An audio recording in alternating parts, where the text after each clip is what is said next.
प्रेम से बोलिए भगवान श्री गणेश की जय। भगवान भोलेनाथ की जय। माता पार्वती की जय। सर्व देवी देवताओं की जय। प्रिय भक्तों, आप सभी के अपने YouTube चैनल भक्ति प्रेम रक्षा में बहुत बहुत स्वागत है।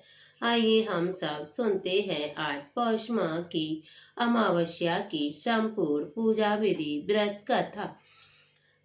हमारे हिंदू पंचांग में अमावस्या का दिन अत्यंत पवित्र माना गया है। पूरे वर्ष में पड़ने वाली 12 अमावस्याओं में से पौष अमावस्या का अपना विशेष स्थान है। ये केवल एक तिथि नहीं बल्कि अत्यधिक शुद्ध पवित्र तर्पण और पुण्य संचय का अत्यधिक शुभ अवसर माना जाता है। पौष माह शीत ऋतु का समय होता है जब सूर्य दक्षिणवान या से उत्तरायण की ओर बढ़ने वाला होता है। ऐसे समय में अमावस्या का दिन ऊर्जा शुद्ध और आत्मिक जागरूकता दोनों के लिए अतिशय प्रभावशाली माना गया है। पौष अमावस्या 19 दिसंबर शुक्रवार को मनाई जाएगी। पौष अमावस्या तिथि 4:49 19 दिसंबर 2025 को प्रारंभ हो जाएगी, जो कि अमावस्या तिथि का समापन होगा 7:12 20 दिसंबर को।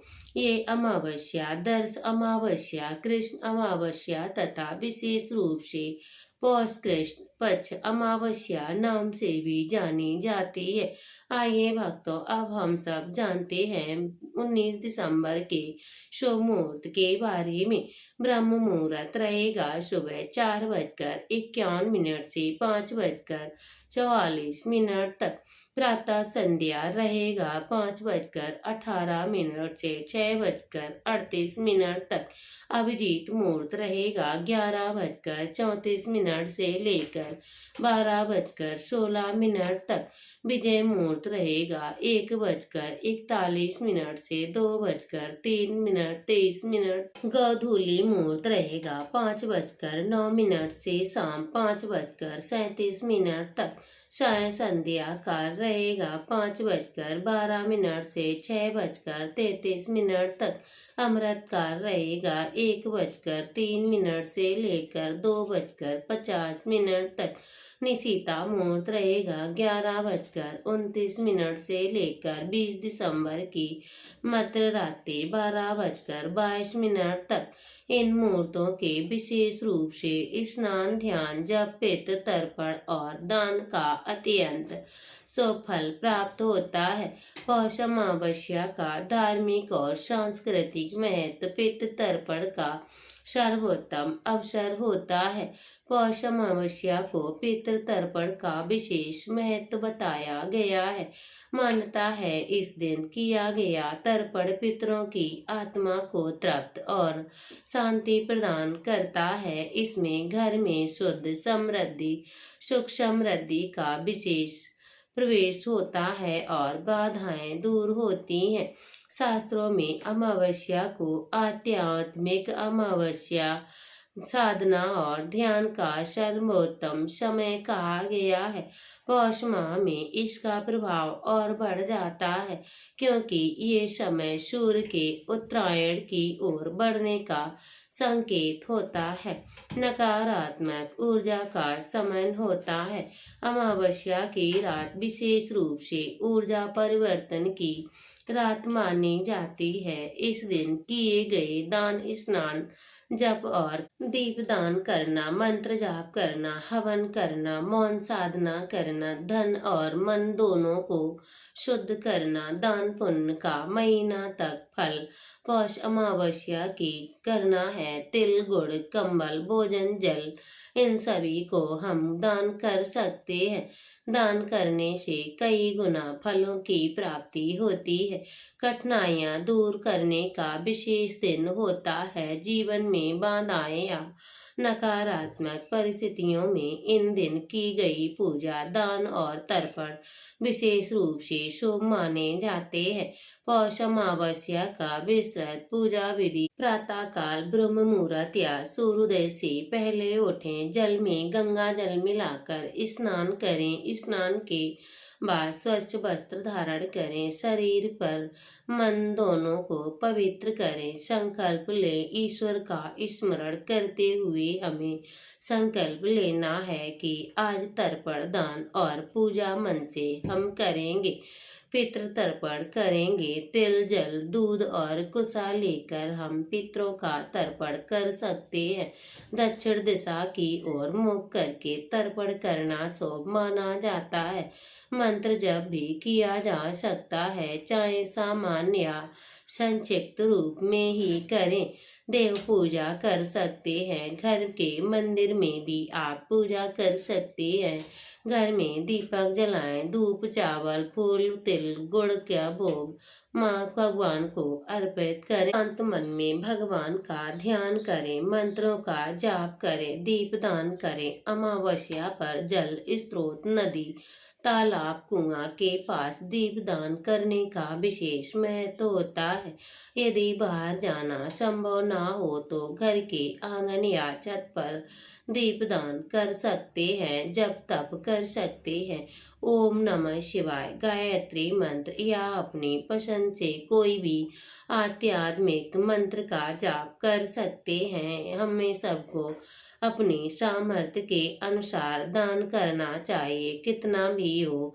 कोई छोटा भी दान कर सकते हैं। इससे सब शुभों की फल प्राप्ति होती है। तिल, गुड़, कम्बल, काला वस्त्र, अनाज इत्यादियों का हम सभी को दान करना चाहिए। पितृ अमावस्या के दिन हम सब अमावस्या की तिथि के दिन पितरों के लिए तर्पण जरूर करना चाहिए। तिल एवं जल से स्नान करना चाहिए, दीपदान करना चाहिए, व्रत या उपवास करना चाहिए, मौन साधना करना चाहिए। जरूरतमंदों को भोजन अवश्य कराएं। क्या ना करें, अमावस्या तिथि को हम सभी को ये गलती बिल्कुल भी नहीं करनी है। किसी का दिल नहीं दुखाना चाहिए। असत्य, क्रोध और विवाद से बचें। भोजन में अत्यधिक तामसिक चीजें ना लें। अपवित्रता, अधिक आलस्य ना करें। पौष अमावस्या के लाभ: घर में शांति और समृद्धि लाती है। पितरों की कृपा प्राप्त होती है। नकारात्मक ऊर्जा का नाश होता है। मन की बेचैनी और तनाव कम होता है। आध्यात्मिक उन्नति होती है। जीवन में शुभ फलों की प्राप्ति होती है। आध्यात्मिक क्षमता, आत्मशुद्धि और पितृ तर्पण का अत्यंत शुभ दिन है। इस दिन किए गए पूजा विधि विधान, दान, स्नान और साधना से व्यक्ति जीवन की बाधाओं से मुक्ति पाता है और देव और पितृ दोनों की कृपा प्राप्त होती है। आइए भक्तों, अब हम सब सुनते हैं अमावस्या व्रत की। पौष अमावस्या की पौराणिक कथा के अनुसार एक ब्राह्मण था जो बेहद गरीब था। उसकी एक सुंदर, गुणवान और संस्कारी बेटी थी, लेकिन गरीब होने के कारण उसका विवाह नहीं हो पा रहा था। एक दिन गरीब ब्राह्मण के घर एक साधु आए, जिनकी ब्राह्मण ने बहुत सेवा की। साधु ने ब्राह्मण की सेवा से खुश होकर उन्हें आशीर्वाद दिया। फिर ब्राह्मण ने अपनी कन्या के विवाह के लिए साधु से कोई उपाय पूछा। तब साधु ने कहा, यहाँ से कुछ दूरी पर एक परिवार रहता है। यदि तुम्हारी कन्या हर रोज जाकर उसकी सेवा करेगी तो इसका विवाह हो जाएगा। अगले दिन सुबह उठकर कन्या उनके घर की साफ सफाई करके अपने घर वापस लौटती है। उस घर में रहने वाली स्त्री हैरान हो जाती हैं कि रोज रोज कौन उसके घर का काम आकर सफाई करके चली जा रही है। कुछ दिनों बाद उस महिला ने ब्राह्मण की पुत्री को पकड़ लिया और पूछने लगी कि आप कौन हैं और क्यों रोज सुबह उसके घर की साफ सफाई करते हैं। तब कन्या ने साधु द्वारा बतलाई गई सारी बातें महिला को बता देती है। महिला ने उस कन्या की सेवा से खुश होकर जल्द उसका विवाह होने का आशीर्वाद दे दिया। लेकिन जैसे ही महिला ने ये आशीर्वाद दिया, वैसे ही उस महिला के पति की मृत्यु हो गई। लेकिन फिर भी वह महिला ने हार नहीं मानी और अपने आंगन में लगे पीपल के पेड़ की 108 बार परिक्रमा करके भगवान श्री हरि विष्णु से अपने पति को पाने के लिए प्रार्थना करने लगी। कहते हैं जिस दिन ये सब हुआ था उस दिन पौष अमावस्या थी। भगवान की कृपा से उसके पति फिर से जीवित हो गया और उस कन्या का भी विवाह हो गया है। माना जाता है कि पौष अमावस्या के दिन जो जातक पीपल की परिक्रमा करता है उसकी हर मनोकामना पूर्ण हो जाती है। तो प्रेम से बोलिए भगवान श्री हरि विष्णु की जय, भगवान भोलेनाथ की जय, माता पार्वती की जय, सर्व देवी देवताओं की जय।